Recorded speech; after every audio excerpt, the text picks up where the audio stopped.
Il n'y a aucun respect dans l'infidélité. On ne trompe pas avec respect. Il n'y a pas une manière plus polie de tromper. Vous avez bien entendu ça? Il peut me tromper, mais tant qu'il me respecte. Ma chérie, une tromperie reste une tromperie. Même si tu habites à Bafoussam et que lui t'a trompé à Tokyo, il a eu du manque de respect pour ta confiance, du manque de respect pour ta loyauté, du manque de respect pour tes sentiments, pour ta personne, pour ta valeur. L'infidélité, c'est l'un des manques de respect ultimes dans un foyer. On ne te trompe pas poliment. Je suis désolée.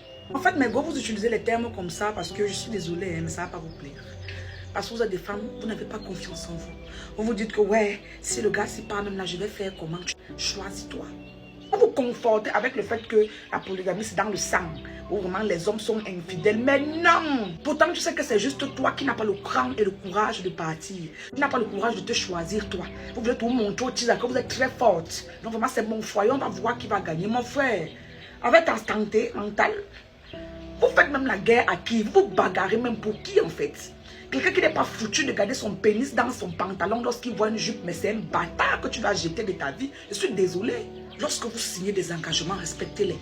Tu ne peux pas mener une femme à la mairie devant Dieu et les hommes et t'en foutre complètement. Le même soin, même, il y a même Tatiza au mariage. On le temps. Il fait sa chose, quoi son problème? Même si on appelle au quartier que vraiment le gars, s'il est ici, bon, tu le savais les femmes. Plus tu es en train de parler de ses infidélités, plus au quartier vous lui pointez du doigt, plus partout on dit que le gars, ça a trop de femmes. Lui, il est content. Pour lui, c'est un palmarès. Généralement, les hommes infidèles veulent garder leur femme sur leur couple. C'est-à-dire qu'il te trompe, il ne veut pas te lâcher. Il fait en sorte que tu ne puisses pas t'en sortir sans lui, financièrement. Et vous savez que les finances, c'est l'indépendance.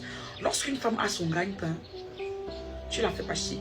À part si vraiment elle est dans la soif du mariage ou elle est dans la soif du fait que j'ai tout perdu pour toi, j'ai tout lâché pour toi, j'ai mis ma famille à dos pour toi. Tu ne peux pas me faire seulement rester là, bango, bango, tu te fais du mal à toi-même. Ou alors vous tombez dans le bras de fer, c'est déplorable. Lorsque toi, ton mari te trompe, tu dis ok, on va se tromper. Mais vous faites à qui? Vous faites à vous-même. Quelqu'un te respecte lorsqu'il t'envoie te tromper et il est susceptible de ramener des maladies à la maison. Le respect. Vous avez également votre fameux mot là. C'est moi qui suis dedans. Il va tourner. Ce qui va créer là-bas, il va revenir nous trouver. C'est les petites consolations misérables. Tu es dedans et... Où est le respect quand tu trompes une femme qui prie pour toi? Où est le respect quand tu risques d'amener les maladies à la mère de tes enfants à la maison? Même s'il me trompe, il ne peut même pas me laisser et tout. Mais tu es son boulet, il va te laisser comment? Qui sera encore son souffre-douleur? Selon vous, c'est quand il va faire ça loin que c'est mieux, mais qu'il revienne avec cette mauvaise énergie, cette mauvaise aura à la maison.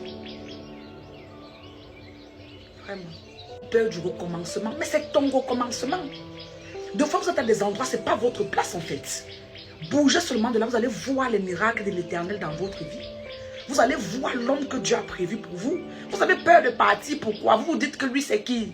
Que si tu pars de là, tu vas plus trouver un comme lui. Lui c'est d'abord qui est un coucounouf qui te trompe. Mais moi les femmes qui disent que tant qu'il me donne mon argent, même s'il fait quoi, tu mens. Base d'un couple, d'un mariage, c'est l'amour. Et quand on aime, on est irrité, on est dégoûté. Lorsqu'on pense, on peut même avoir des idées de nous tromper. Parce que l'infidélité s'est produite il y a 10 ans. Ce n'est pas une infidélité. Ou non, on peut passer dessus. Il y a des femmes très épanouies dans leur foyer. C'est difficile à croire, mais il y a des hommes qui ne trompent pas leurs femmes. J'ai dit, tant que tu te cherches encore, homme comme femme, tu vas passer de relation en relation parce que tu cherches ta promise. Mais il y a des gens, lorsqu'ils se marient, lorsqu'ils se posent avec sa bien-aimée, monte, tu descends. C'est sa femme. Il y en a. Tourne devant lui comme tu veux avec la petite culotte ou le petit collant. Il n'a même pas ton temps. C'est sa femme. L'infidélité, c'est un sujet délicat parce que beaucoup de gens sont infidèles. Et les gens n'aiment pas souvent quand on leur dit ça. Je ne suis pas une sainte. Et mes sujets, même ça s'adresse aussi à moi. Je ne m'adresse pas qu'à vous. Moi-même, je suis dans le bain. C'est comme si je me parle à moi-même. Et il y a un moi qui s'assoit et qui m'écoute aussi. Vos choses que vous appelez même souvent les teasers de vos maris. Pour lui dire quoi, maman? Quelqu'un qui voit ton homme nu aller-retour, tu vas l'appeler pour lui dire quoi? Qu'elle laisse mon mari. Comme tu es en train de faire pleurer l'autre là, pour toi-même tu vas agoniser. Parce que quand on sort avec vous, on vous donne un peu les petits argent là, on vous amène en boîte, on vous amène au restaurant, tu te dis que c'est comme ça qu'il est. Tu vas confier. C'est pour les enfants que cela, c'est pour les enfants que tu es là, qu'on t'a dit que les enfants là vont rester mourir. Oh, je l'aime tellement, je ne peux pas. Tu l'aimes tellement, tu ne peux pas. Reste alors là. Quand vous avez choisi de rester, parce que c'est aussi un choix, restez bouche bée.